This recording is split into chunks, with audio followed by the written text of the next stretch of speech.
Ոչ թե անվտանգության ցուցիչ է այդ պերաշկին, այլ ձեր ոչ ադեկվատության ցուցիչը։ Ինչքան կարկանդակ են կուտում, իրանց քաղաքական բանը վստահելիությունը փլուզվում է։ Իրանց խնդիրը ու կարկանդակը չի, ոչ էլ տարածաշրջանն է, իրանց խնդիրը իրանք են, որ խորհրդարան չեն անցնելու, հասկանում եք։ Պերաշկու մասին հարցը վարչապետին այսօր այնքան հունից հանեց, որ ինքնահրկիզվելու կոչից բացի Նիկոլ Փաշինյանը պնդեց ներկայիս ընդդիմությունը դուրս է մնալու հաջորդ խորհրդարանից։ Ամեն ինչ սկսվեց նրանից, որ ընդդիմադիր պատգամավոր Ագնես Ախամոյանն այսօր ազգային ժողով կառավարություն հարցու պատասխանին Նիկոլ Փաշինյանին հարցրեց, որքան անլուրջ է վարչապետը վերաբերվել Հայաստանի արտաքին հետախուզական ծառայության զեկույցին, երբ Իրան-Իսրայել ԱՄՆ պատերազմի առաջին օրը անհոգ պերաշկի էր ուտում ներկուսակցական քարոզարշավի ավտոբուսում։ Ընդդիմադիր պատգամավորը հիշեցրեց, հենց Հայաստանի արտաքին հետախուզական ծառայությունն է պնդել, որ Իրանում անկայունության աճը կմեծացնի Հայաստանի անվտանգային ռիսկերը։ Ինձ ասում եք պերաշկ են ձեզնից չի երևում, որ ինչ-որ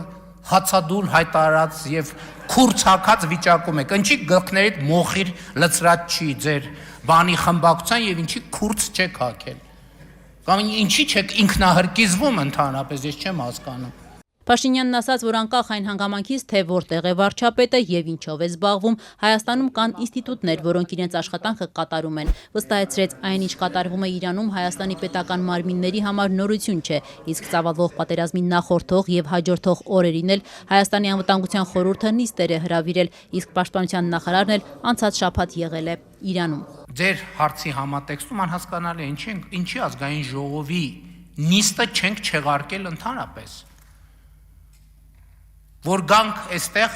ասենք 1000 ներողություն, ինչ-որ սադրիչ անկապ հարցեր հնչեն, մենք դրանով պետության բանը վտանգենք, ինչ եք նիստ անում, չեղարկեք նիստը։ Պարոն Փաշինյան, Միջալոց պերաշկու տեղը կարանք ասենք, եթե հանկարծ շատ սովեք, դուք էլ ուտեք։ ձեզ բացառապես մի բան է հետաքրքրում, պարոն Փաշինյան, ձեր աթոռի պաշտպանությունը ու դրա համար դուք ամեն ինչ կանեք, ամեն ինչ։ Նիկոլ Փաշինյանն այսօր կրկին խոսեց Հայաստանի եւ Ադրբեջանի միջև հաստատված խաղաղության մասին, նշելով, որ տարածաշրջանում տեղի ունեցողը պետք է հուշի, եթե հոգ չի տարվում խաղաղության մասին, ապա օրերի ընթացքում ամեն ինչ կարող է փլուզվել։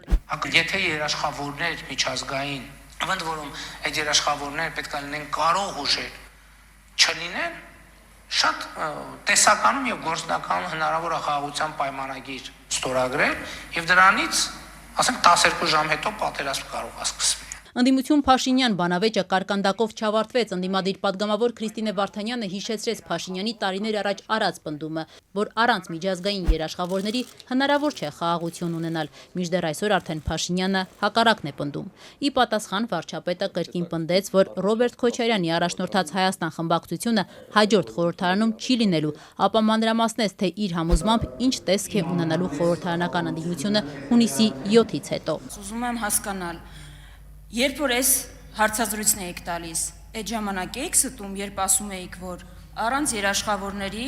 խաղաղություն հնարավոր չի, փաստաթուղթը չի երաշխավորում եւ 12 ժամ հետո ընդամենը հնարավոր է պատերազմ, եթե երաշխավոր չկա, թե հիմա, երբ որ նախաստորագրել եք մի փաստաթուղթ առանց երաշխավորների, բայց հայտարարում եք, որ խաղաղությունը կայացած փաստ է, մի հատ պիցի ասացված կա, տգետանա ով չի փոխվում։ Սենց որ այս տեմպով գնաք դուք էսա հասնելու եք 3-րդ դասարանում իմ գրած ոտանավորներին։ Գալու եք ասելու եք, բա դու 3-րդ դասարանում, հիմա ի ժամանակ էիր դու ստում, թե հիմա։ Ձեր պրոբլեմն այդտեղ է, ես էլ եմ ասում, դուք չեք հասկանում, թե ինչու չեք լինելու մյուս խորհրդարանում։ Դուք ամեն օրվա հետ ավելի չեք լինելու մյուս խորհրդարանում։ Հələ այն մի մասը գոնե այդքան խելք ունի, չի մասնակցում։ Հիմի ձեր կեսի չափով մի հատ ուրիշ խմբակցություն ալնելու, մեկ էլ այնտեղ բանով։ Երրորդ ուժն է, ինչպես ասում են, բանով։ Դավեսկայով մի հատ է երրորդ ուժը ալնելու, որ դուք չեք լինելու։ Վերադառնալով արդեն առանց միջազգային երաշխավորների խաղաղության պայմանագրի ստորագրմանը, Փաշինյանը պնդեց, հասկացել են մի բան, որ եթե Հայաստանը չլինի իր իսկ խաղաղության երաշխավորը, որևէ մեկը չի լինի, քանի որ այդ խաղաղությունը հենց Հայաստանին է պետք։ Հայաստանի Հանրապետությունը ուներ անվտանգության երաշխավոր, գրած թղթի վրա, դուք էլ գալիս եք ասում եք, այ այդ անվտանգության երաշխավորին ոչ թե 4-րդ հոդվածի 3-րդ բառի 4-րդ բառի 5-րդ կետով են դիմել, այլ 6-րդ տողի 8-րդ բառի 7-րդ տողով, դրա համար բանը ընդեղի արհեստական բանականություն չի կարող կարդա մենք ինչով ենք դիմել։ Մենք հրաժարվեցինք այդ անվտանգության երաշխավորից եւ դառնանք պետություն։